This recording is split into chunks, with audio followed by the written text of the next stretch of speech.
recevoir notre cinquième invité. Il s'appelle Pasteur Adiciel Toumba. Il est berger des Rouges-Gorges Tabernacle Kinshasa et Canada aussi. Révérend Shalom, bienvenue. Oh, shalom au forum jeune du message. Shalom, le frère John 4. Que Dieu te bénisse.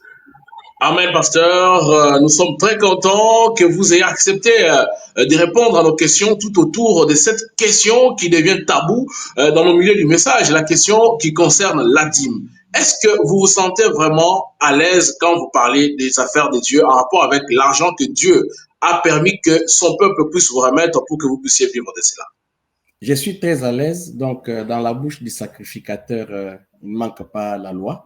Donc, nous allons passer la loi de toutes parts. Donc, et pour ce que vous pensez être sujet tabou, et aussi pour le travail que vous faites, on va essayer de nager dans cette eau profonde. Merci beaucoup, homme de Dieu. Vous êtes parmi les rares qui ont accepté vraiment, malgré tout, de répondre à nos questions. Nous l'avons dit tantôt.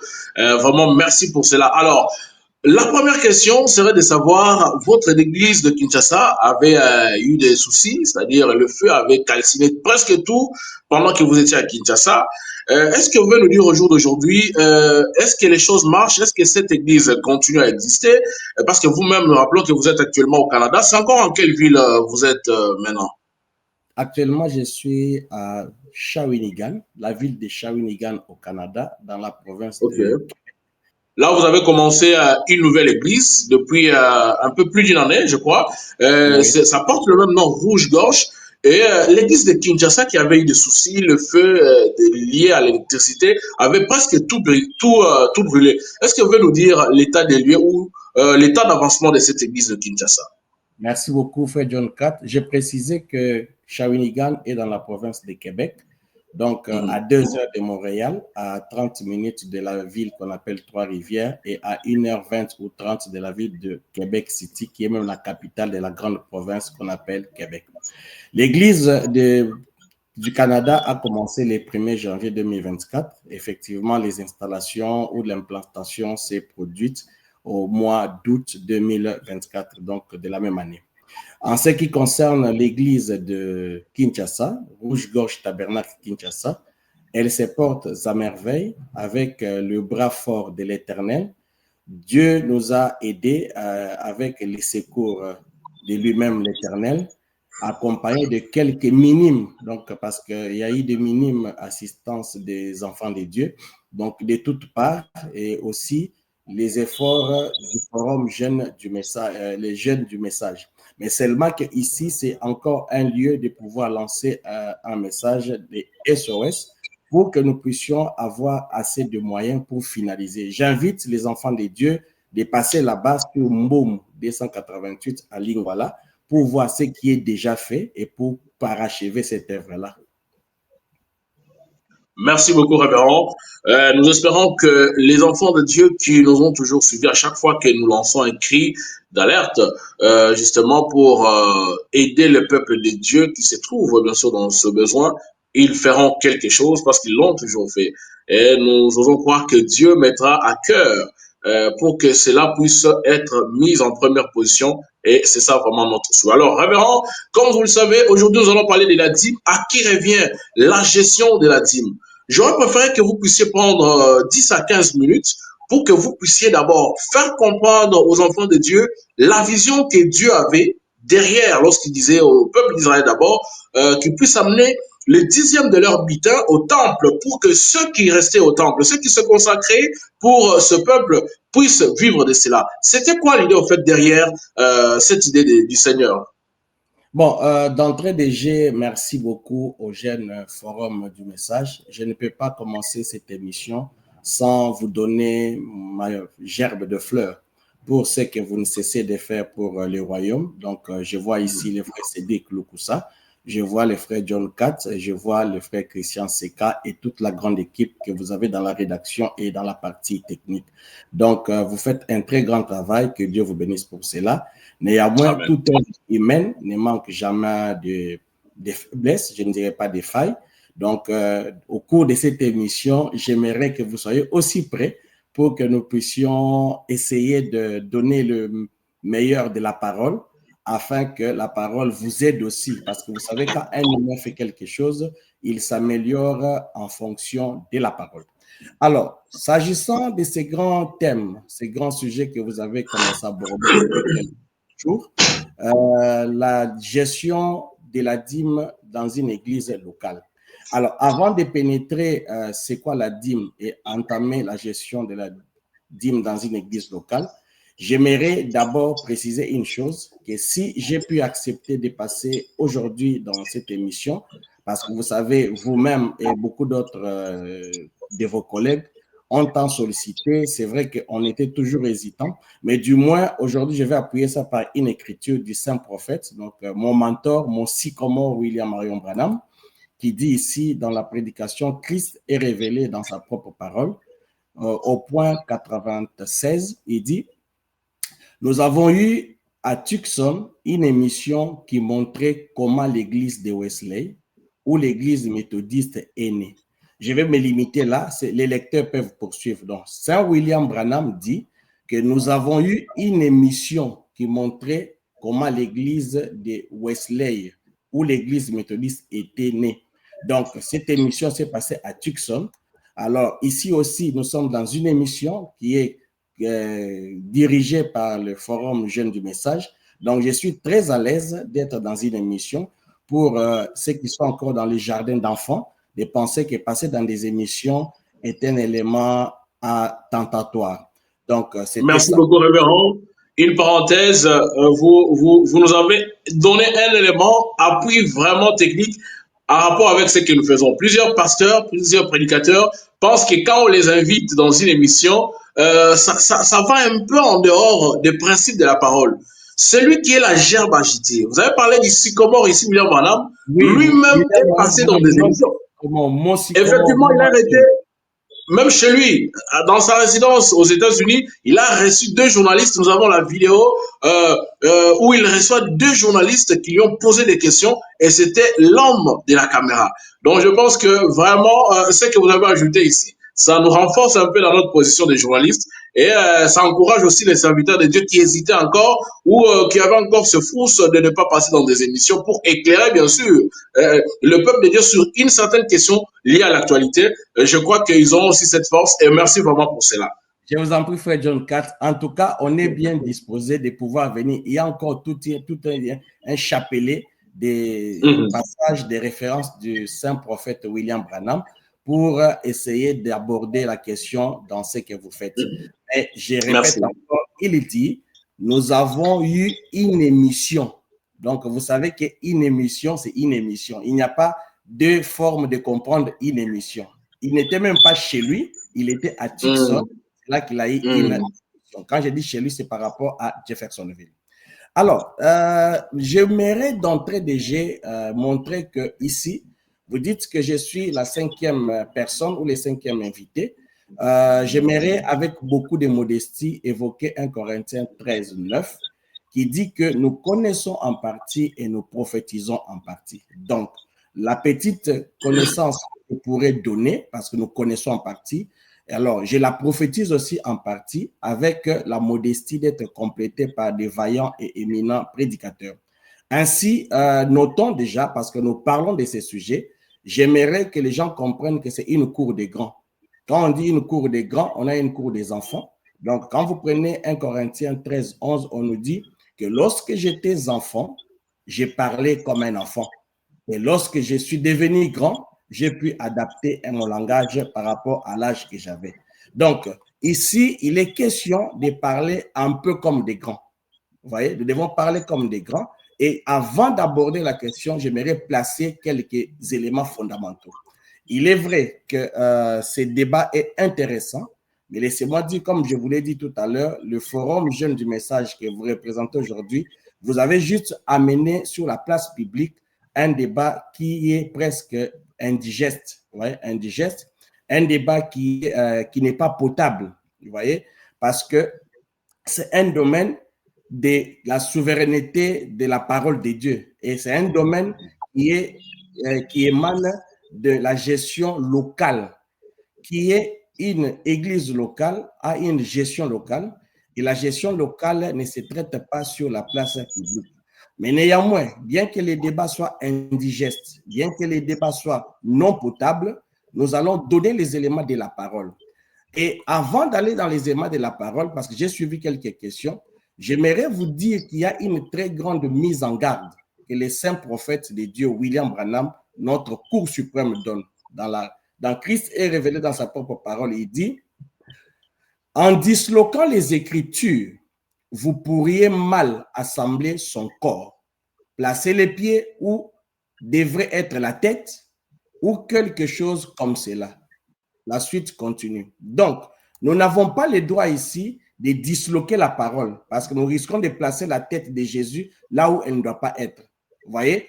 Alors, la dîme, Frère Branham nous dit, avant de l'aborder, il nous donne 3 règles d'or. Dans la prédication, Christ est révélé toujours. Il commence au point 70, il descend, il dit, nous ne devons pas mal interpréter la parole, nous ne devons pas mal la placer et nous ne devons pas mal la disloquer. J'invite ici le peuple de Dieu, les forums de jeunes ensemble, de ne pas mal placer, mal disloquer la parole. C'est quoi la dîme? Pourquoi la dîme a été instituée? C'est ça la question que vous m'avez posée. Je n'aimerais pas répondre de par moi-même. J'aimerais d'abord vous montrer que la dîme découle de Juifs. Donc, la dîme a été instituée par Dieu pour les enfants d'Israël. Quand on parle des enfants d'Israël, on voit Jacob qui avait 12 enfants. Et de ces 12 enfants, Jacob avait un enfant qu'on appelait Lévi. Et finalement, tous les 12 enfants de Jacob ont constitué des tribus. C'est ainsi que Dieu avait placé, Dieu avait pris la tribu de Lévi pour la placer dans son sacerdoce, son service. Et Dieu disait que, voilà, toi, Lévi, tu es strictement dédié au service de Dieu, au temple. Vous voyez? Ainsi, Lévi avait pour particularité de ne posséder aucune terre en Israël. Or, vous savez que la terre est un réceptacle de semences, vous devez planter afin que ça se reproduise. Et Lévi n'avait aucune portion de terre. Ainsi, Dieu, à la place, dit à Lévi, toi, tu es préposé pour gérer la maison du trésor. Or, la maison du trésor, c'est la maison où il y avait toutes les saintes convocations et toutes les prescriptions que Dieu avait placées. Ils étaient ainsi appelés à gérer la dîme. Quand nous allons dans la Bible, tu me poses la question tout à l'heure, à qui appartient la dîme? C'est ça votre question. Je réponds tout de suite, la dîme appartient à Dieu. Et j'aimerais ici que nous puissions sortir de nos têtes, que nous puissions sortir de notre compréhension que la dîme appartient à un homme. J'aimerais que nous puissions sortir de notre tête que la dîme est un élément que l'on accorde à quelqu'un. Vous voyez, la dîme d'abord, la dîme appartient à Dieu. D'où nous tirons ça? Allons dans Lévitique 27-30, Lévitique dit, toute dîme de la terre, soit des récoltes de la terre, soit du fruit des arbres, appartient à l'Éternel. C'est une chose consacrée à l'Éternel. Frère John 4, c'est bien mentionné, toute dîme de la terre. Et la Bible dit, soit des récoltes de la terre, soit du fruit des arbres, appartient à l'Éternel. À qui appartient la dîme? La dîme appartient à l'Éternel. Maintenant, l'Éternel dit, lui-même Dieu, à qui cette dîme appartient, c'est comme toi, on te fait une offrande, un cadeau de $100, tu prends, ça devient pour toi, ça t'appartient. Et tu es libre d'en faire ce que bon te semble. C'est comme ça que à qui l'on remet la dîme, prends maintenant cette dîme-là, comme ça appartient à Dieu, Dieu donne ça à quelqu'un. Qui va donner, lisons Nombre 18, 6.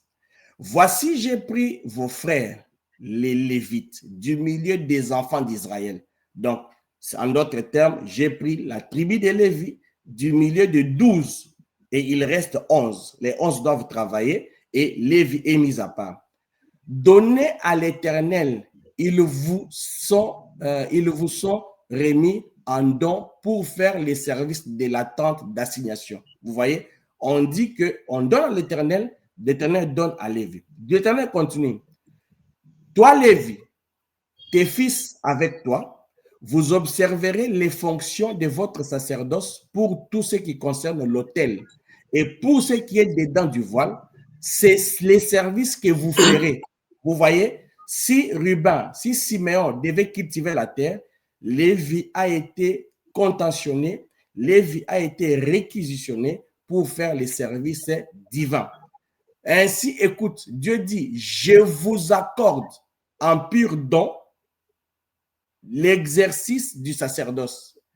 L'étranger qui approchera sera mis à mort. Si quelqu'un, un frère, une sœur, un étranger s'approche de la dîme, il sera mis à mort.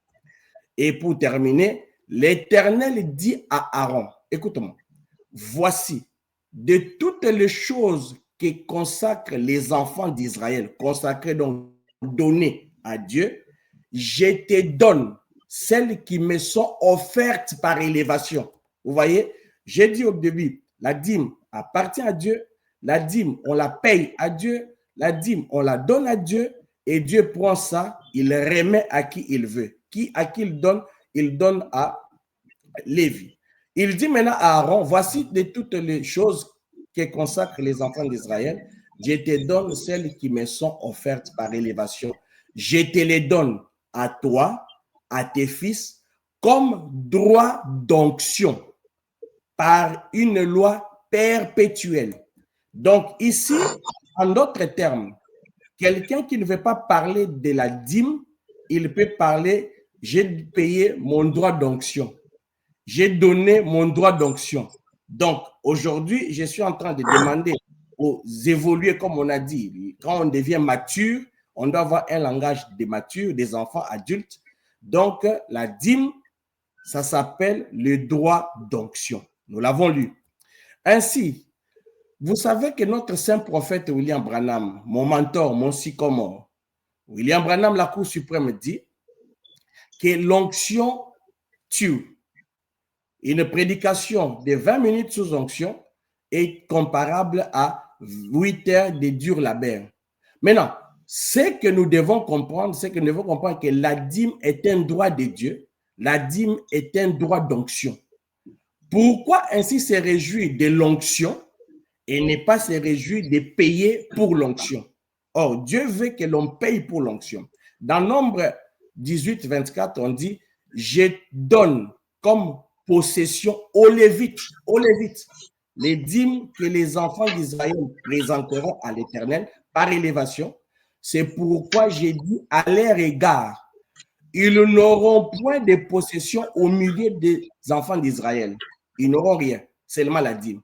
Vous la mangerez en un lieu quelconque, et vous et votre maison, car Dieu change des notions.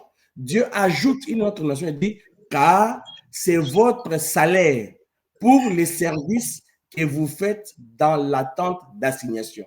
Donc ici, quand quelqu'un veut payer la dîme, quand quelqu'un veut parler de la dîme, il peut aussi dire que j'ai déposé mon salaire pour les sacrificateurs, pour les lévites, pour son droit d'onction, pour son service qu'il fait à l'attente d'assignation. Alors, si nous voulons faire parler Saint William Branham, parce que le principe de cette émission, c'est Wamba Ubala. Tu dis la chose, tu la lis. Saint Branham dit, dans les esprits séducteurs, au point 73, il dit, je vais prendre au milieu, aujourd'hui, ils essaient de remplacer la dîme des dieux. Donc, aujourd'hui, ils essaient de remplacer les droits d'onction. Aujourd'hui, ils essaient de remplacer les salaires pour les services de l'attente d'assignation accomplis par les Lévites. Ils essaient d'adopter quelque chose. Ils essaient de faire quelque chose de différent. Ils vont là-bas faire des parties de loto dans les églises, faire des loteries. Les loteries ne remplaceront jamais la dîme des dieux. Je descends. Ces choses ne remplaceront jamais la dîme et l'offrande éternelle de Dieu. Or, quand nous sommes montés là-bas dans Nombre 18, 8, Dieu disait que je te donne comme droit d'onction pour une loi perpétuelle. Notons que ce qui est perpétuel dure pour une longue période non définie. Vous voyez? Donc, jusqu'aujourd'hui, nous sommes dans le 3e exode, la dîme est d'application, la dîme est valable. Nous appelons à la barre le 2e témoin dans la prédication des témoins au point 190. Le Branham dit, cherchez premièrement le royaume de Dieu. Avez-vous témoigné que cela est la vérité? Saint Branham dit, placez Dieu en premier. Point. Payez premièrement vos dîmes. Regarde, cherchez premièrement le royaume de Dieu. Donc, celui qui paye ses dîmes est en train de chercher le royaume de Dieu. En d'autres termes, payez premièrement vos dîmes, c'est placer Dieu en premier. Payer premièrement, c'est tout. Payer à Dieu. Ici, je vais ramasser rapidement une question. Hein, peut-être elle me sera posée, je vais vous aider. Quelqu'un dit que non, pour que je suis en train de chercher à savoir la gestion de la dîme dans une église locale à qui je donne, parce que pour que je sois béni, il faut que je sache si celui qui reçoit utilise ça correctement, comment il utilise, s'il a une sale vie ou bien s'il a des manigances. Chers amis, nous sommes en train de parler de la parole de Dieu. Aucune disposition de la parole, aucune référence branhamique, aucun verset de la Bible ne nous autorise à dire que nous voulons, avant de payer la dîme, il faudrait chercher où elle va, qu'est-ce qu'elle fait. Branham dit, payez premièrement vos dîmes, payez premièrement tout, payez à Dieu. Branham se limite là. En bas là, j'ai une autre référence qui va compléter celle-ci. Il dit de payer simplement. Vous voyez, on va voir ça. Il dit de payer simplement et c'est tout. Un instant, il dit là quelque part. Voilà. Et il dit dans l'influence, que Dieu vous bénisse. Payez là. Payez vos dîmes et je ne sais quoi encore. Vos offrandes pour aider les ministères à aller de l'avant. Vous voyez? Donc, si quelqu'un commence à poser des questions, non, la dîme va où? Je vais savoir là où elle est pour que je puisse payer. Il est déjà en dehors de la volonté de Dieu. Et n'oublions pas ici, je vais mettre un gros marteau. La plupart des gens qui tergiversent autour de la dîme, la plupart des gens qui parlent autour de la dîme, sondez, faites un micro-baladeur. S'ils sont sérieux et sincères, ils ne payent pas de dîmes. La plupart ne payent pas de dîmes. Mais ils ne payent pas. Ils veulent s'ingérer dans la portion de ceux qui payent. C'est être malhonnête, c'est être margoulant, c'est être méchant. Il est aisé de payer la dîme, vous vous limitez par là. Quand vous payez la dîme, votre bénédiction ne dépend pas de là où vous la payez. C'est vrai que la dîme est une question de loyauté. La dîme est une question de fidélité. La dîme est une question de confiance. Quand vous perdez confiance dans un homme, quand vous perdez confiance dans une église, prenez cette dîme, allez la donner à quelqu'un auprès de qui vous avez, vous renouvelez votre confiance. Et un chrétien ne peut pas, en une seconde, il perd confiance et il prend 8 ans pour trouver confiance ailleurs. Il a un problème dans sa vie. Quelqu'un dit, moi je paye. Donc je répète, vous perdez confiance à la seconde qui suit à quelqu'un, à une église, les instants qui suivent, le mois qui suit, les journées qui suivent, votre confiance doit être orientée ailleurs. Pourquoi? Quand vous perdez confiance, c'est la parole qui est en vous, qui détecte que ce que vous voyez là où vous êtes ou là où vous allez n'est pas parole. Cette parole ne reste pas en train de planer. Cette parole vous oriente là où il y a la parole. La profondeur appelle une autre profondeur. Donc, si vous ne trouvez pas dans les instants qui suivent une autre maison, une maison de trésor, du trésor, c'est que c'est vous qui êtes réellement déconnecté de Dieu. Alors, je pense que j'ai ici répondu à la question pourquoi la dîme, quelle était la pensée derrière la dîme. Dieu, la pensée derrière la dîme, c'était le droit d'onction pour les sacrificateurs, les lévites. C'était son salaire et c'était pour soutenir les ministères. Merci beaucoup, pasteur. Vraiment, c'était avec plaisir que vous avez pris presque 20 minutes pour répondre la pensée de Dieu au sujet de la dîme. Alors, nous voulons faire une précision ici, c'est que déjà, pour commencer, nous reconnaissons ce droit que le croyant devait, en premier lieu, après avoir reçu son salaire, le butin de chasse, enlevait d'abord le dixième. C'est ce que dit la parole et nous, nous sommes de ceux qui répètent ce que dit le prophète. Cette question a Amen. été soulevée justement pour savoir quand la dîme est payée, comment est-ce qu'elle est gérée là où elle part. C'est une question qui ne revient en fait pas aux brebis. C'est une question, c'est pour cette raison que nous venons plus aux serviteurs de Dieu, des pasteurs responsables des églises, pour qu'ils puissent nous en donner lumière, parce qu'on a constaté que parmi les prédicateurs, il y en a qui conçoivent mal les choses, notamment les ministres, qui trouvent que seul le pasteur bouffe la dîme, alors que dans l'idée de Dieu, c'était pas d'aller donner l'argent à un prêtre, à une personne à l'église, mais selon la Bible, on allait déposer à la maison de Dieu.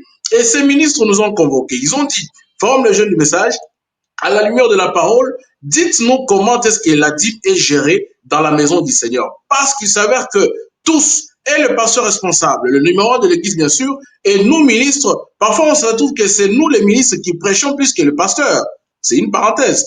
C'est nous les ministres qui prêchons plus que les pasteurs. Alors pour quelle raison nous sommes payés en monnaie de singe? À des fois, on se retrouve à l'église, le pasteur, quand il se déplace, il prend les ministres de l'extérieur qui viennent prêcher et on prélève l'offrande d'amour pour eux. Et nous qui sommes dans l'église, lorsque nous prêchons, à la fin, on nous dit que Dieu vous bénisse, on rentre à la maison. Comment est-ce que la dîme est gérée dans la maison de Dieu? C'est pour cette raison que nous avons amené cette question.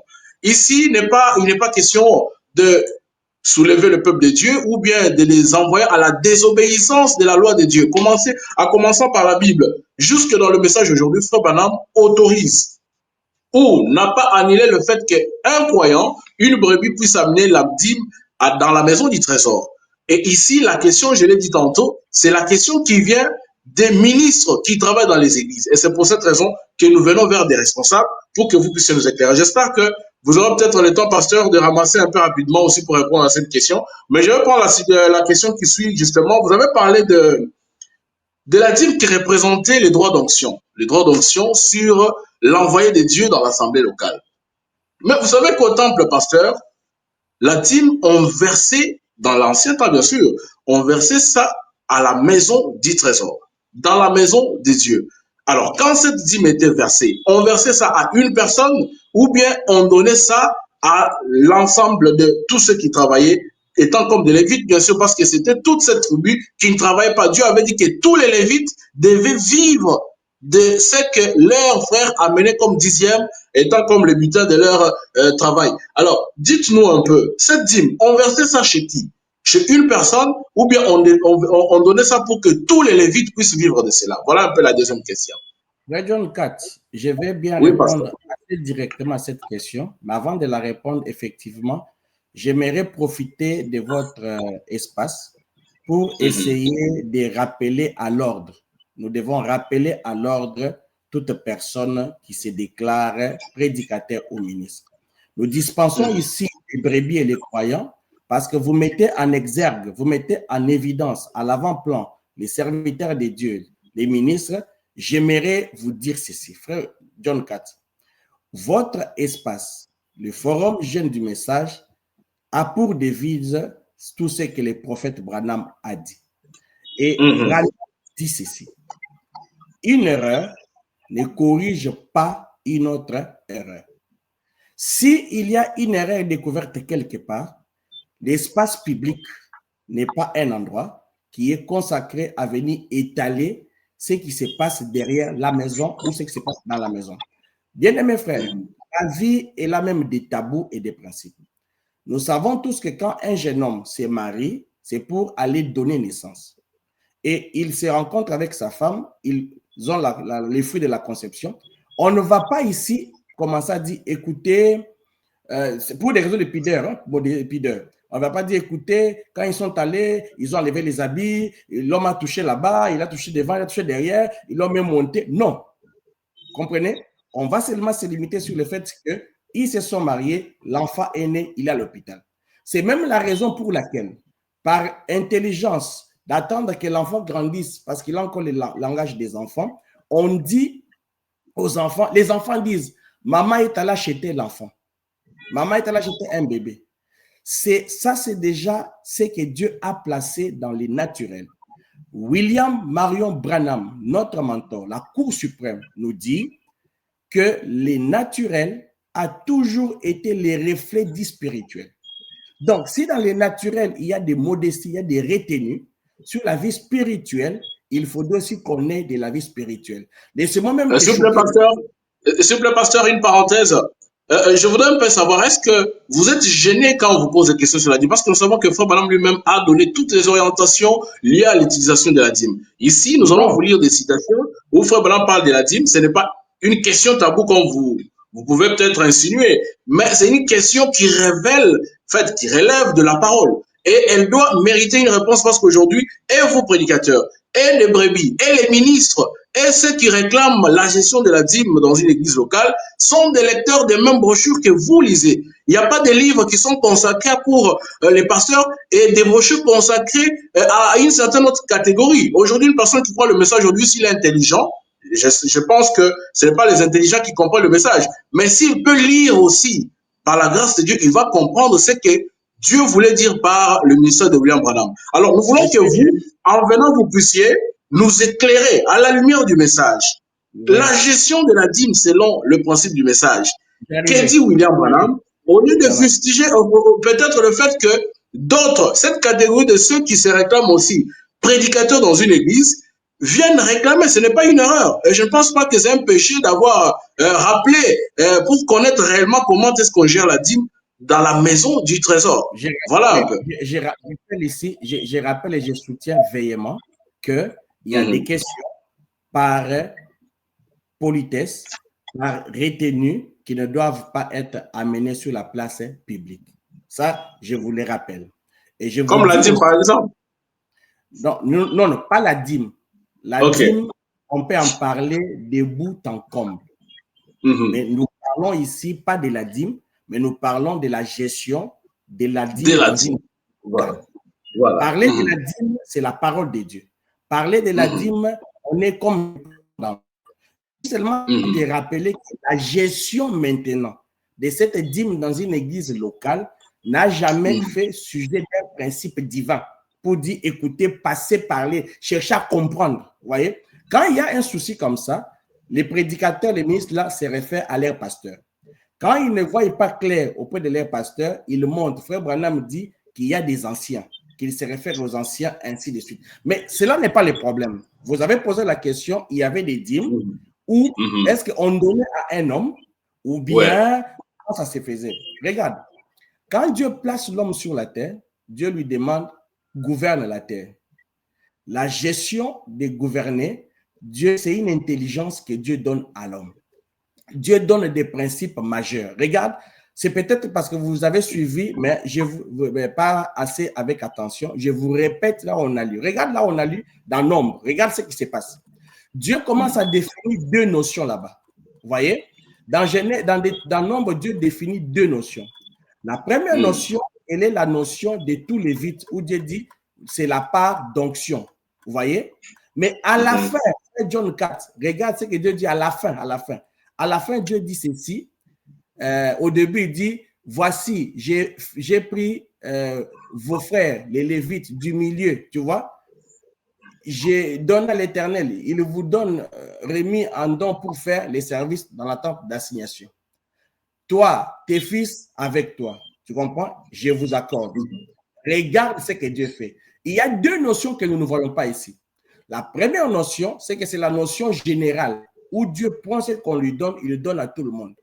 Maintenant, à tout le monde là, Dieu, qu'est-ce qu'il fait? Dieu synthétise la chose. Tout le monde ne peut pas gérer. Dieu, à la fin, il dit, Nombre 18, 8, il dit, l'Éternel dit à Aaron, voici de toutes les choses que consacrent les enfants d'Israël, je te donne celles qui me sont offertes par élévation, je te les donne à toi et à tes fils comme droit d'onction. Ça veut dire que Dieu place un grand principe que la dîme revient à tout le monde, mais pour la gestion de la dîme, Dieu donne un message spécifique à Aaron. Là, on est d'accord. À qui on payait? C'est Aaron qui met une disposition, c'est Aaron qui met en place soit lui-même, soit des gens pour percevoir ça. Et aujourd'hui, Aaron, dans une église locale, est considéré comme le pasteur. Parce qu'Aaron était le souverain sacrificateur sur la terre, parce que les souverains sacrificateurs de tous, c'est Jésus-Christ. Mais Aaron sur la terre était le souverain sacrificateur. Et aujourd'hui, sur la terre, parce que nous sommes comme.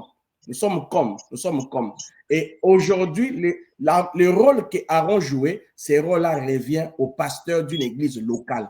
Parce que nous sommes dans une église locale, bien entendu, comme c'était les temples.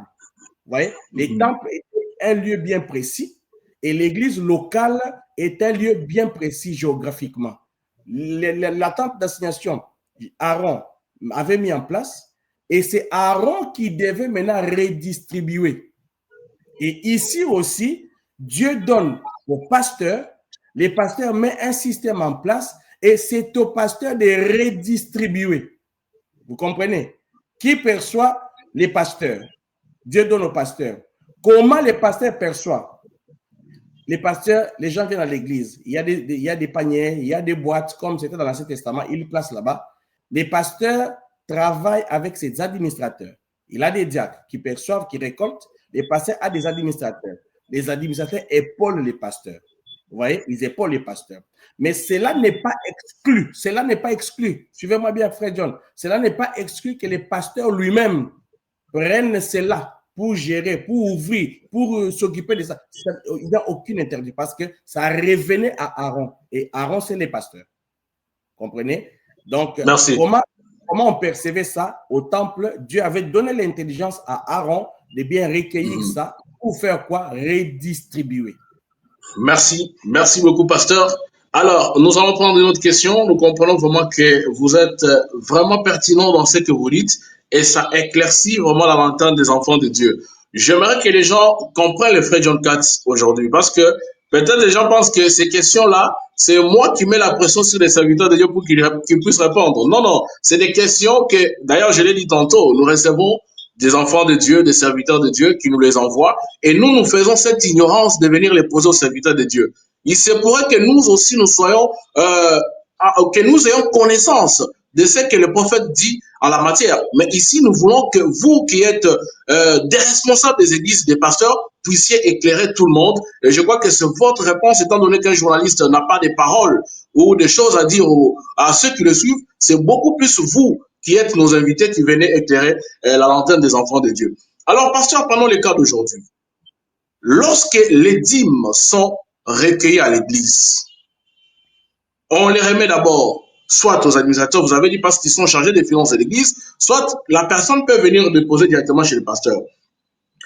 Les enveloppes qui sont remises par exemple aux administrateurs, est-ce qu'ils sont dans le droit de les ouvrir et puis connaître ce qu'il y a dedans? Les pasteurs?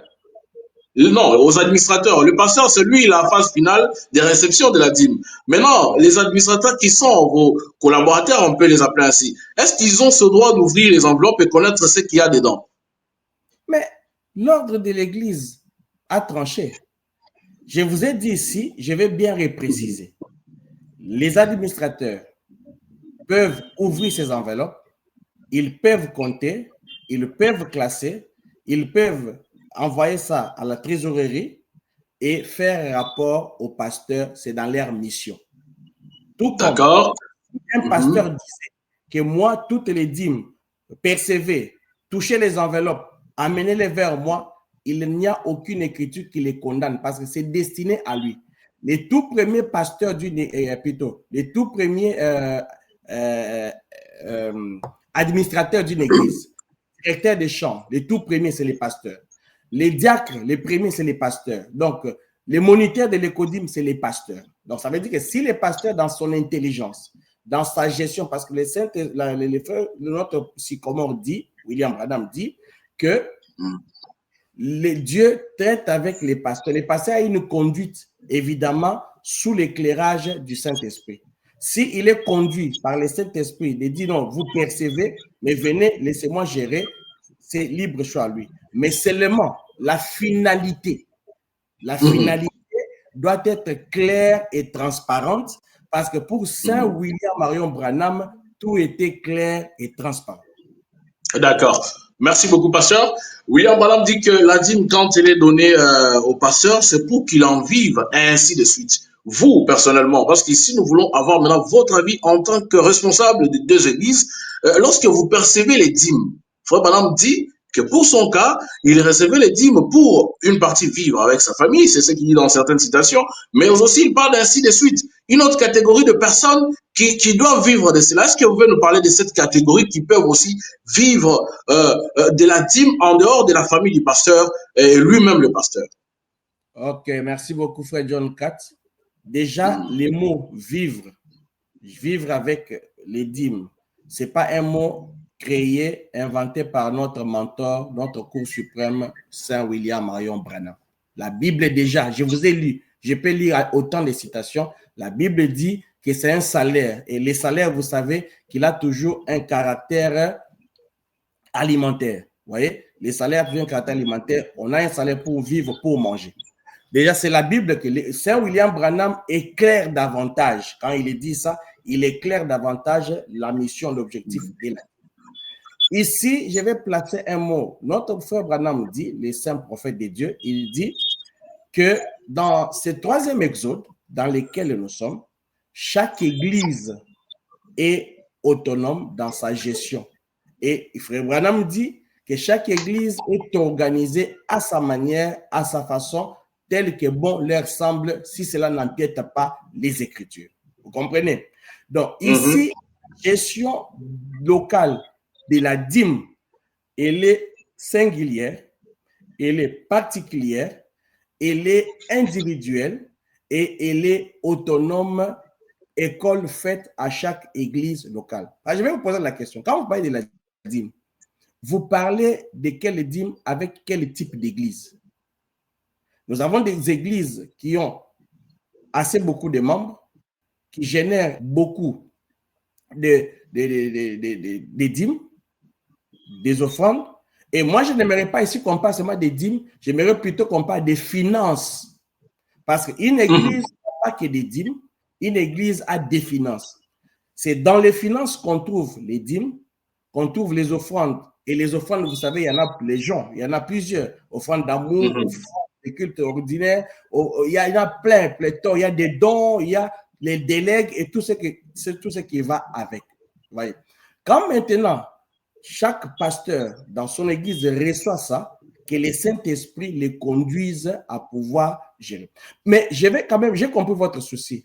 Vous voulez savoir comment les pasteurs s'organisent de manière globale. Quelles sont les grandes lignes que Saint William Branham a tracées pour gérer lui-même les pasteurs et gérer certainement ceux qui travaillent avec lui, parce qu'on ne va pas des collaborateurs. Je vais prendre plusieurs cas d'école ou plusieurs scénarios. Le premier scénario, c'est d'abord comprendre, frère John Cat, je vais te donner cette réponse et je vais expliquer pourquoi.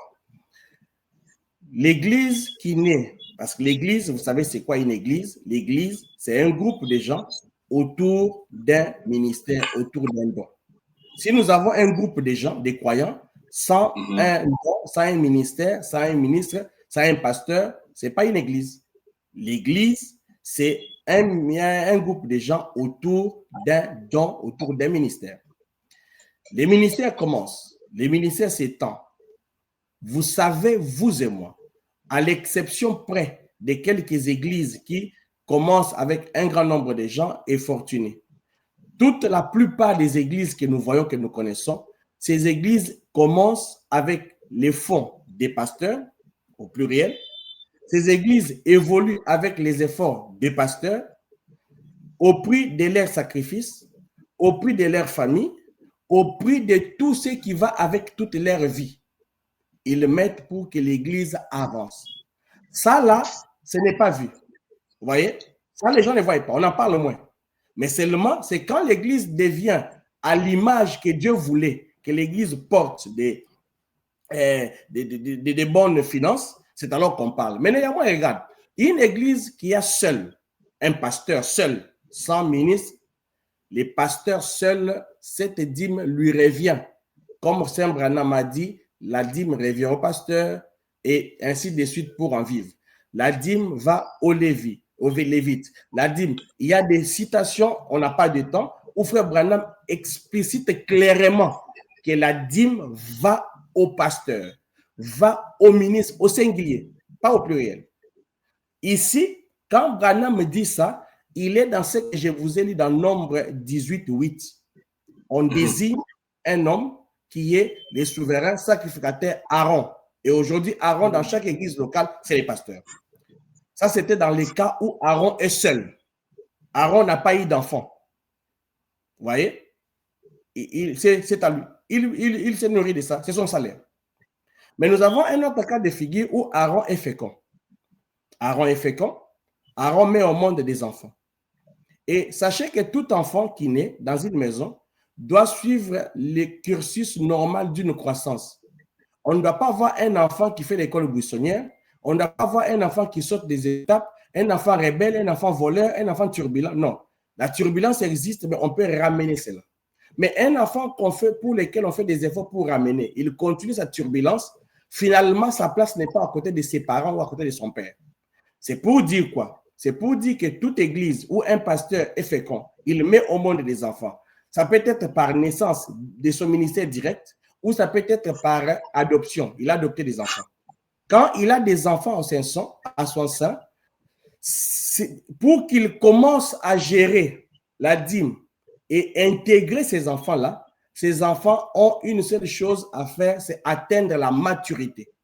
Et la maturité d'un ministère est verrouillée, est statuée, est prouvée par l'acceptation de l'Église. L'Église vous accepte et cela renvoie les pasteurs à pouvoir vous sanctionner par ce qu'on appelle une main d'association qui passe par ce qu'on appelle l'ordination. Comprenez? Maintenant, quand les pasteurs ont des ministres ordonnés, un ou deux, qu'est-ce qu'il fait? Voilà cette deuxième station qui est peut-être parce que Saint Branham était un prophète de Dieu bien équilibré. Bien équilibré. Regarde, je vous ai dit que les pasteurs est seul, ça lui revient des droits. Les pasteurs ont des enfants qui ont atteint la maturité, qui sont en droit de bénéficier de ces salaires et de ces droits d'onction. Regarde ce que Saint William Branham dit. Branham dit ceci. Frères et sœurs, vous qui nous suivez en direct du forum Le Jeune du Message, nous rappelons que cette émission, la 5e partie bien sûr, au sujet de la dîme, reçoit l'homme de Dieu, le révérend pasteur Gisèle Toumba. Il est berger des églises Rouge-Gorge Tabernacle, Kinshasa et puis Canada. Aujourd'hui, il essaye de nous éclairer à la lumière de la parole pour que nous puissions comprendre ou pour que vous puissiez comprendre le bien fondé de la gestion de la dîme dans une église locale. Révérend, vous avez la parole. Merci beaucoup. Ici, nous sommes devant un cas où le pasteur a des collaborateurs. Dans les collaborateurs du pasteur, on a tout genre, même les croyants. Les croyants, les sœurs et frères sont des collaborateurs du pasteur. Ils viennent pour que quand les pasteurs prêchent, ils disent Amen. Ils collaborent avec les pasteurs. Les diacres sont les collaborateurs du pasteur. Les administrateurs sont les collaborateurs du pasteur. Les directeurs, les chargés des campagnes, ceux qui font la presse sont des collaborateurs du pasteur. Les chantres, tous. Seulement que Saint William Branham, quand il a précisé les choses, il a touché pour les ministres et pour les diacres, les administrateurs, tous ces gens-là, Frère Branham n'a rien institué. Nous avons ici, on appelle le règlement ou les statuts de Branham Tabernacle. On sait quelles sont les personnes qui ont été payées, les pasteurs associés et certaines fonctions. Ainsi, les pasteurs, quand il a des enfants, Dieu lui place une intelligence, comme je l'ai dit. Cette intelligence va passer par Nombre 18:26, où, écoute ce qu'il est dit, tu parleras aux Lévites, 18:26, et tu leur diras, lorsque vous recevez des enfants d'Israël la dîme, lorsque vous recevez des enfants d'Israël la dîme, que je vous donne de leur part, comme votre possession, vous en prélèverez une offrande pour l'Éternel, une dîme de la dîme. J'ai entendu certaines personnes, certains pasteurs, certains collègues dire qu'ils n'ont jamais entendu la dîme des dîmes, ni Branham en préciser. Branham en précise, mais ça commence déjà dans la Bible. La dîme des dîmes, la Bible en parle. Nous venons de lire. Et Branham en éclaircit quand il dit j'ai prélevé, je donne dans les champs, tout ça, c'est une organisation interne qui institue la dîme des dîmes. Mais on va parler ça dans d'autres émissions ou dans d'autres cadres bien élaborés. Mais du moins ici, il dit vous en prélèverez une dîme de la dîme. 27. Et votre offrande vous sera comptée comme les blés qu'on prélève de l'air est comme le mou qu'on prélève de la cuve. C'est ainsi que vous prélèverez une offrande pour l'Éternel sur toutes les dîmes que vous recevrez des enfants d'Israël, et vous donnerez au sacrificateur Aaron l'offrande que vous en aurez prélevée pour l'Éternel. Ça veut dire quoi? La dîme, Aaron a prévu, la dîme est là, Aaron a reçu. On prélève la dîme des dîmes, c'est pour l'Éternel. Ce qui reste, d'abord, cette dîme des dîmes, on donne à Aaron. Aaron sait gérer, c'est comme ça que Branham dit, j'ai donné dans les œuvres caritatives, les champs missionnaires, la croix où j'ai console, les ministres même. Ça, on donne à Aaron. Et après, ce qui reste, regarde ce qui reste, que Branham dit, et sur tout ce qu'il y aura des meilleurs, vous prélevez la portion. Tu leur diras, quand vous en aurez prélevé les meilleurs, la dîme sera comptée aux Lévites, comme le revenu de l'air. L'air, c'est un espace. Ici, on a écrit A-I-R-E, l'air. Donc, l'air, on parle du temple. Les Lévites étaient au temple. Et ici, on dit qu'il y a un revenu, c'est ma d'occupation de l'air. Mais ce revenu-là vient quand? Quand Aaron a perçu la dîme, il prélève la dîme des dîmes. Ce qui reste, il dit maintenant, ça revient aux Lévites. Aaron lui-même, y compris. Saint Branham explique maintenant bien ça. Alléluia. Saint Branham explique. Regarde ce que Saint Branham dit. Il dit dans jour V, jour de victoire, point 6, je prends au milieu. C'est la raison pour laquelle nous sommes ici ce matin, dans cette maison. C'est pour servir Christ en ce jour de sabbat. J'ai entendu impatiemment le jour où je pouvais venir ici pour rencontrer ces précieux frères, vous y compris. Écoute, j'ai reçu à plusieurs reprises vos dîmes. J'ai, Branham, souverain sacrificateur, les sacrificateurs si vous voulez, les sacrificateurs, a reçu. Il ne dit pas que c'est passé à la maison du trésor. Il ne dit pas que c'est allé aux administrateurs.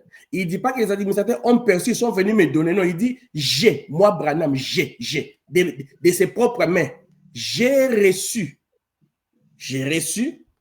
à plusieurs reprises vos dîmes, celle de cette petite assemblée que les frères m'ont envoyée. Ils recevaient en cash, on donnait des enveloppes. Ils recevaient par transfert, on l'envoyait. On dépêche des gens, on dépose à la banque, on dit m'a envoyé. C'est plusieurs formes d'envoi. Écoutez, il dit de quel trésor il s'agit? Dîmes qu'on l'a envoyé, qu'il percevait. Il dit de tels trésors, je les considère comme sacrés pour moi. La dîme, voilà une troisième notion d'aujourd'hui, la dîme est sacrée. Il dit de tels trésors, je les considère comme sacrés pour moi parce que je sais qu'un jour, je devais rendre compte sur l'affectation de cela. Les mots qui me retiennent ici, c'est l'affectation. Retenez qu'on avait dit, Aaron prend, il enlève une partie, c'est une affectation, et le reste, il dit, c'est un droit d'air, donc un droit d'occupation de l'espace du temple. Et là, Aaron doit affecter. Quand on donne à quelqu'un quelque chose, c'est une affectation. Donc, le Saint-Esprit sait conduire Aaron, qui est le pasteur, soit lui-même ou d'instruire l'administration pour dire, j'ai deux ministres ou j'ai un ministre, affectons-le ceci, affectons-le cela. Vous comprenez? L'affectation. Mais Branham, je l'aime beaucoup parce que personne ne peut tromper sur Branham. Il est tellement clair et la Bible dit, vous ne recevez pas la déposition d'un ancien sur base d'une seule déclaration, où toute vérité sera établie sur base de 2 ou 3 dépositions. J'appelle Branham à la barre. Merci, merci, Reverend. Qu'est-ce que merci, Reverend. Non, je vous donne ça, j'ai fini. Qu'est-ce que le Saint-Esprit? Il dit, regarde. Qu'est-ce que le Saint-Esprit?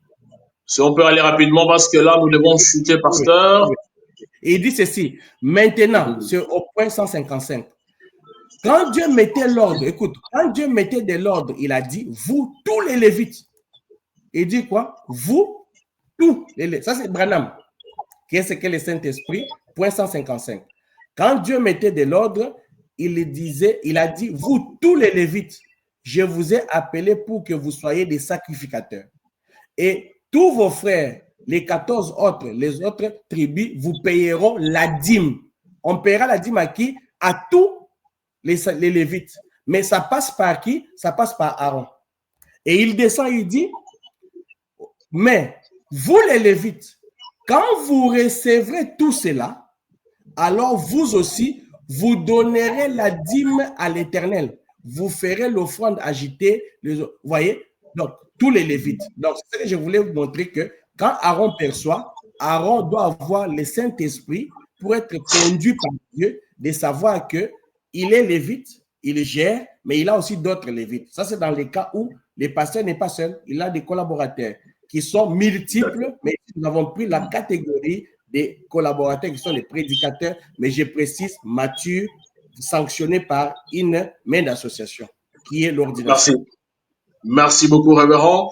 Une question directe, est-ce que les ministres, je parle bien des ministres, sont censés être payés dans une église locale?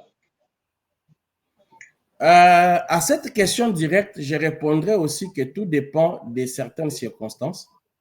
Parce que la première circonstance, déjà, la Bible ici est en train de préciser que, et la Bible et William Branham précisent que la dîme va aux Lévites. Si vous lisez Frère Branham, à plusieurs endroits, il dit la dîme, c'est pour les pasteurs, il paye ses ministres. La dîme, c'est pour les pasteurs pour en vivre. Et Frère Branham fait un tout. Ouais, fait un tout. Tout dépend de la clairvoyance, tout dépend de l'esprit humain. Et le Saint-Esprit est humain.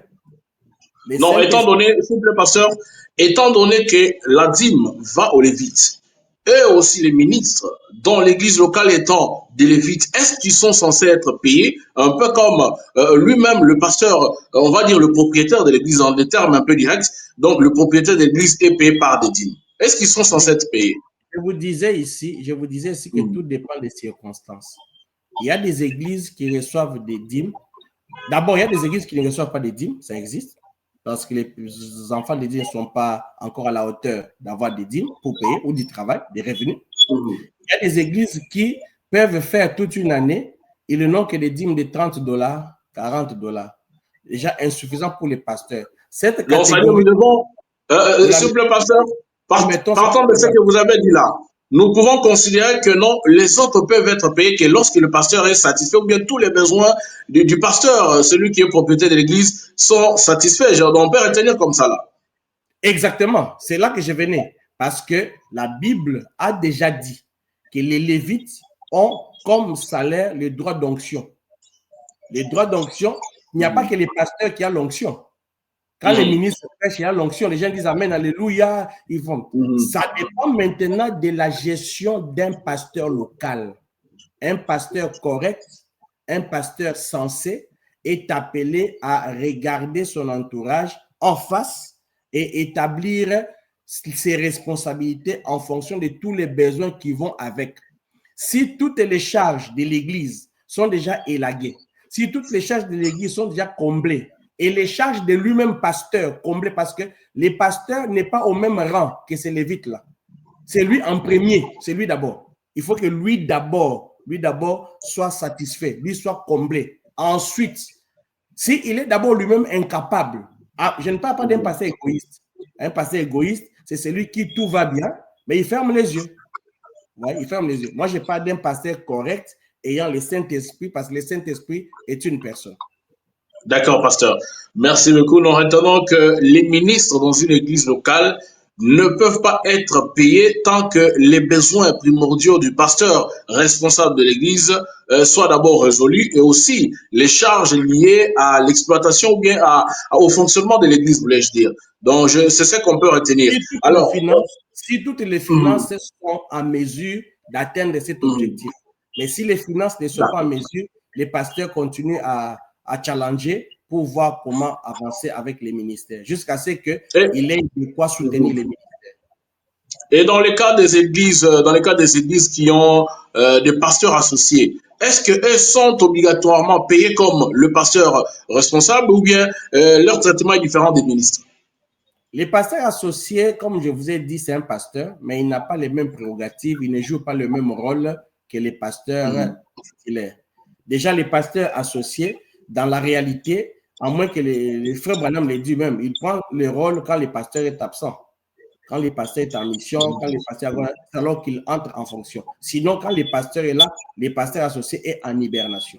Mais tout Non, mais marche en Neville prêchait aussi, même quand Frère Branham était présent au tabernacle. Frère Neville prêchait. Et je crois que vous êtes sans ignorer que Frère Branham s'asseyait aussi et écoutait Neville. Est-ce qu'il est obligatoire que pour que ce dernier prenne la chair, il faut que le pasteur soit absent? Ne faisons pas de l'amalgame, frère John. Nous ne parlons pas de prêcher. Nous parlons de la fonction pasteur. La fonction du pasteur est inactive. Pardon, la fonction du pasteur associé est inactive quand le pasteur est là. Et le pasteur peut prêcher ne veut pas dire qu'il devient, quand il monte à la chair, il active la fonction pasteur associé, non. Même si non, là c'est compris.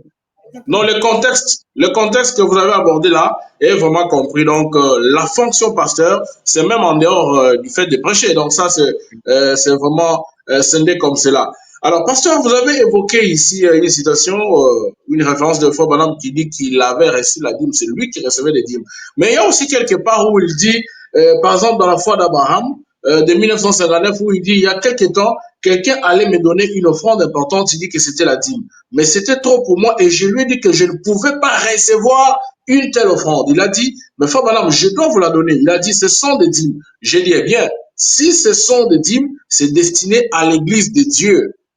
Comment est-ce que vous pouvez relier les deux citations et nous faire comprendre, est-ce que Frère Branham s'est contredit lorsqu'il refuse parfois de recevoir des dîmes et lorsqu'il reçoit, il perçoit ces dîmes auprès de ses fidèles?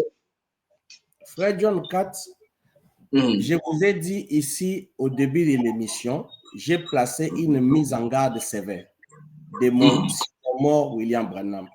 N'est pas mal placer la parole, n'est pas mal bloquer, n'est pas mal l'interpréter.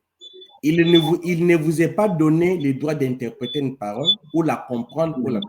Et ici, je voudrais demander à tout celui que Dieu n'a pas donné les ministères de prêcher de la parole, de ne pas s'aventurer sur un terrain pour chercher à comprendre ou à expliquer la parole.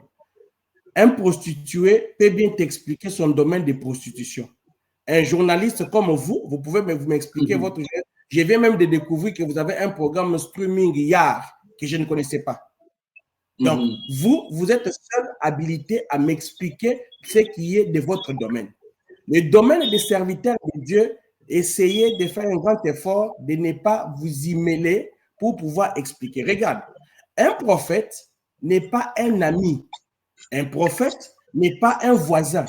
Un prophète n'est pas quelqu'un d'ordinaire. Parfois, le langage d'un prophète est incompris.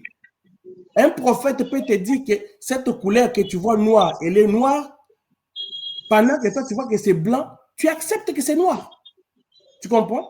Le langage d'un prophète, un prophète, on ne le comprend pas en anglais, en français. On dit le prophète a dit non. Regarde ce que j'ai dit, je vais quand même te le montrer. Regarde ce que dans Ésaïe, quand vous allez dans Ésaïe, on a un prophète qu'on appelle Ésaïe, d'Ésaïe 9, 6, où il dit un fils nous est né.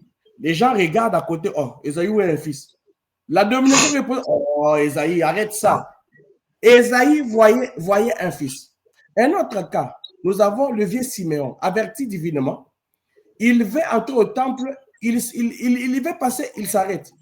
Il vient, il prend un enfant et dit, oh Seigneur, laisse mon âme se reposer en paix parce que mes yeux ont vu ton salut. Les parents, Marie et Joseph qui avaient l'enfant, ne voyaient pas. Mais ils avaient l'enfant. Un prophète voit ce que vous ne pouvez pas voir. Vous voyez? Je voulais te montrer ça pour que nous puissions un peu arrêter à tordre les Écritures. Et il n'y a pas... Ici, là, s'il vous plaît, révérend, je voulais... c'est comme si...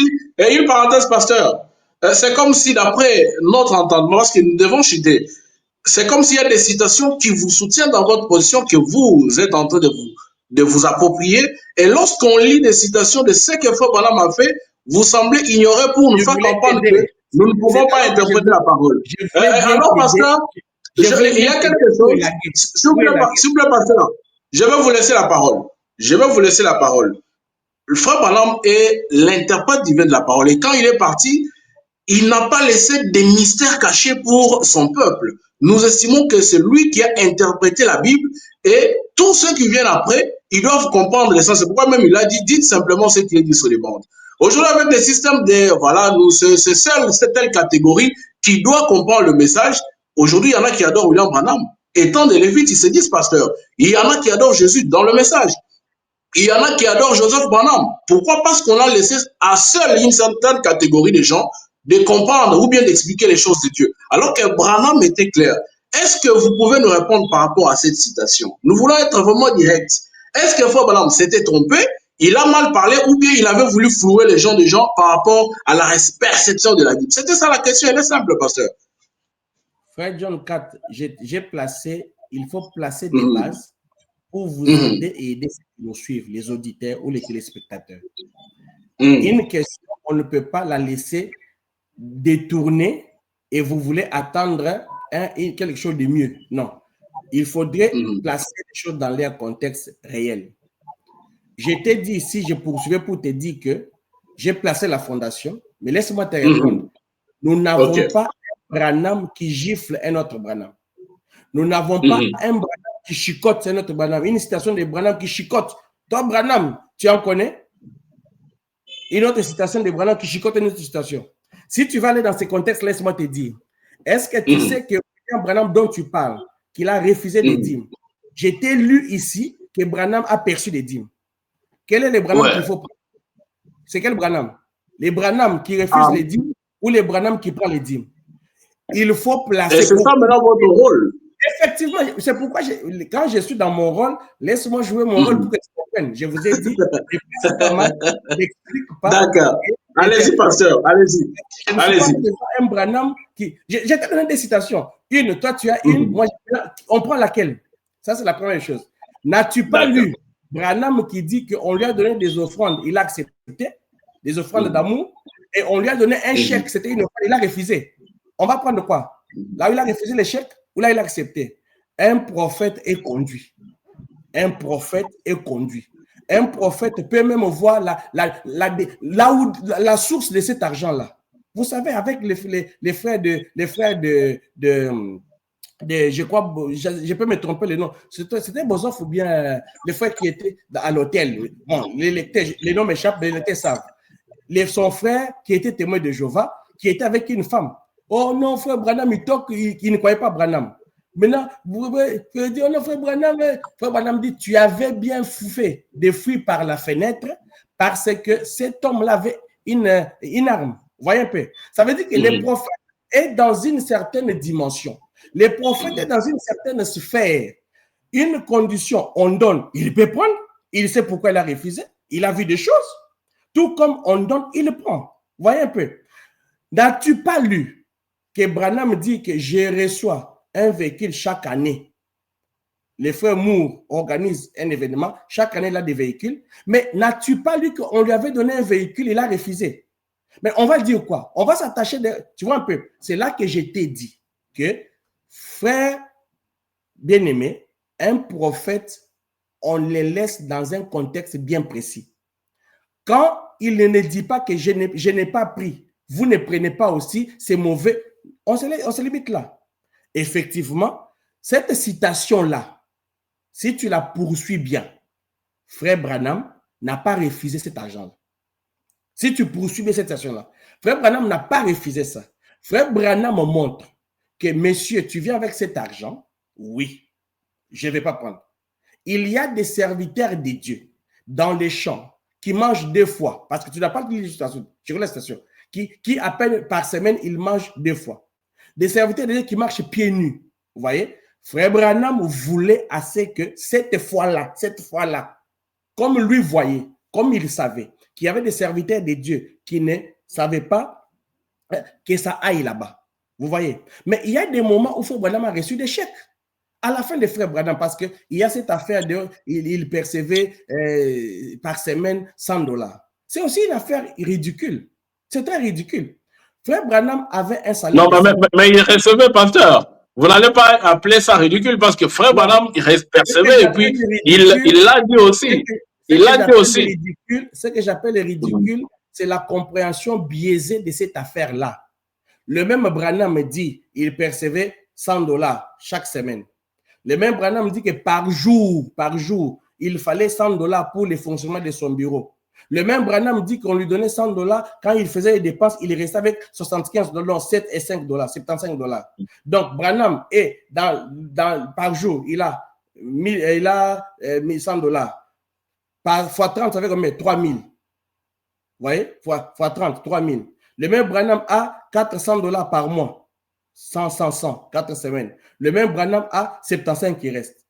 Mais ce qu'il faut comprendre, j'avais une citation que je pouvais vous lire ici. Frère Branham est arrivé à cette situation-là comment? Parce que dans question-réponse, il explique que tout l'argent qu'il percevait était en train d'être à la lumière de tout le monde. Vous voyez? Et l'État, les services des impôts est venu lui dire que si tu fais ça, tu dois prélever des impôts sur ça.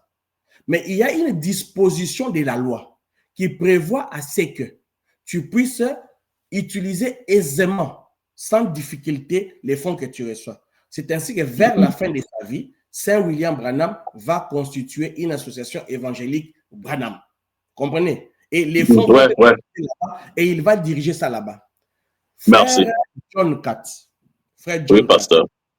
Ma main sur mon cœur. Les dépenses d'un pasteur, en réalité, ne sont pas chiffrées. Les dépenses de tout responsable, j'échange même.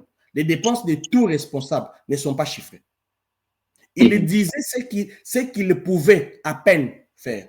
Mais quand il allait dans les voyages missionnaires, il payait l'hôtel avec quoi? J'ai des citations où j'ai payé tous mes hôtels. Tu penses que l'hôtel était $10?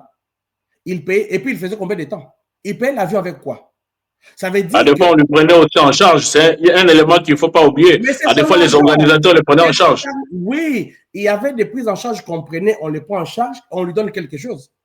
Tout ça constituait l'argent pour que Branham vive. Branham ne vivait pas seulement des $100. Il n'a pas dit que je vis seulement des $100. Je vis de ça. Et il y a la suite. Tu comprends? Branham n'a pas dit que je vis seulement. Merci, pasteur. Oui. Et même la dîme, l'enfant Branham ne vivait pas seulement de la dîme. Parce qu'il y avait aussi des offrandes qui s'en suivaient à chaque culte et tout. Exactement. Tout ça, ça lui revenait. Merci. Merci beaucoup, pasteur. Nous sommes très satisfaits de vos réponses. Et je reviens encore sur ce que j'ai dit au cours de l'émission. C'était comme un combat entre le pasteur et les journalistes. Mais je crois que l'homme de Dieu comprend. Nous voulons qu'à chaque fois que nous les taquinons, il puisse faire jaillir cette lumière. Et c'est ce qu'il a essayé de faire. Et je crois que les enfants de Dieu qui nous ont suivis, ils ont compris les bien fondés de notre façon de faire. Alors, pasteur, je vais chuter par cette question. Vous vous réclamez trop du 3e exode. Nous sommes dans le 3e exode et tout ça là, mais nous constatons que ceux qui se réclament du 3e exode adorent William Branham. Mais à notre connaissance, d'après les recherches que nous avons faites sur vous, vous n'adorez pas William Branham. Pourquoi est-ce que vous réclamez du 3e exode alors que vous n'adorez pas William Branham, un peu comme ça se raconte sur terrain? Vous êtes un peu drôle dans votre façon d'être journaliste. Est-ce que c'est parce que une fille a fait la prostitution qu'on ne peut pas épouser une bonne femme? Hein? Est-ce que c'est parce qu'un pasteur est tombé dans la prostitution qu'on va dire que d'ici le gouverneur n'est plus pasteur? Je demeure pasteur. Vraiment. S'il y a les adorateurs de Branham, il y a les adorateurs de Jésus-Christ, nous sommes les adorateurs de Jésus-Christ, et Saint William Branham, ce n'est pas, quand nous parlons du 3e exode, ce n'est pas nous qui disons 3e exode. Nous étions des aveugles, on ne connaissait rien. C'est William Branham qui vient nous dire que nous là, nous sommes dans le 3e exode. Le premier exode a commencé avec Moïse. C'est avec Moïse. Le 2e exode avec Jésus-Christ. Et le 3e, c'est avec William Marion Branham. Maintenant, si dans la même maison, tes 2 enfants, d'ailleurs, moi j'aime beaucoup Branham. Branham dit que ses enfants, lui, s'est précipité. Moi, je suis de papa. Papa est à moi. Et maintenant, papa est à qui? On les laisse faire. Vraiment. Donc, nous comprenons que vous n'adorez pas le prophète Branham. Vous êtes quand même dans le 3e exode parce qu'ils disent que c'est Jésus a été adoré dans le 2e exode Et dans le premier exode, on n'a pas adoré Moïse. C'est aussi une question que je voulais vous poser. Est-ce qu'on avait adoré aussi Moïse dans le premier exode? Même là, je voulais même épingler, finir l'émission avec ça. Qu'on nous amène un peu là où on, parce que Branham était un prophète. Qu'on nous amène un peu là où on a adoré Moïse, là où on a adoré Jérémie, là où on a adoré Élie. Vous savez ce qu'Élie a fait? Élie est même monté avec Moïse est même mort. Moïse est même mort, mais Élie est monté au ciel. Et puis aujourd'hui, nous avons l'esprit d'Élie. Nous avons reçu l'esprit d'Élie, qui est venu la 4e fois. Bon, qu'on nous montre si nous devons adorer les premiers, les 4e Élie. Si nous devons adorer les 4e Élie. OK? Qu'on nous montre là où les tout premiers, Élie de Tisbite a été adoré. Là où les deuxièmes, Jean-Baptiste a été adoré. Et puis, là où non, il y a Élie de Tisbite, Élisée, qu'on nous montre là où Élisée a été adoré, qu'on nous montre là où Jean-Baptiste a été adoré, et qu'on nous montre maintenant, comme Jean-Baptiste, comme Élisée, comme Élie de Tisbite était adoré, maintenant qu'on adore aussi William Branham. Et le cas ici est même patent. Tu sais que Élie de Tisbite, c'était Dieu lui-même sur la terre. Parce qu'on dit qu'on ne connaît pas ses origines. Il n'avait ni père ni mère. C'est Dieu qui vient sur la terre. Dieu fait un travail, Dieu opère et il est satisfait de son travail sous le label Élie. Il dit, je suis content de l'esprit d'Élie, je reviendrai encore. Il donne la double portion à Élisée. Il donne la portion à Jean-Baptiste et il donne encore la portion à Wembe, l'homme chauve. Tu vois? Merci. Merci. Si maintenant il faut Élie le Tisbite, qui était Dieu venu sur la terre, on ne l'a pas adoré. Écoute, l'adoration, peu importe la forme humaine que l'homme prend, que Dieu prend dans l'homme, on n'adore pas cet homme-là. Merci, pasteur. Alors, nous allons vous accorder votre dernier mot en rapport avec cette question. Aujourd'hui, quel est votre dernier mot en rapport avec la gestion de la dîme dans une église locale? 30 secondes, pasteur, je vais compter. Essayez un peu de recadrer tout ce que nous avons dit ici, ou bien ce que vous avez pu expliquer ici, en les résumant dans 30 secondes, et puis nous allons chuter. La dîme est une volonté de Dieu, c'est un droit d'onction pour les Lévites, c'est un salaire. La dîme, les Lévites doivent la percevoir.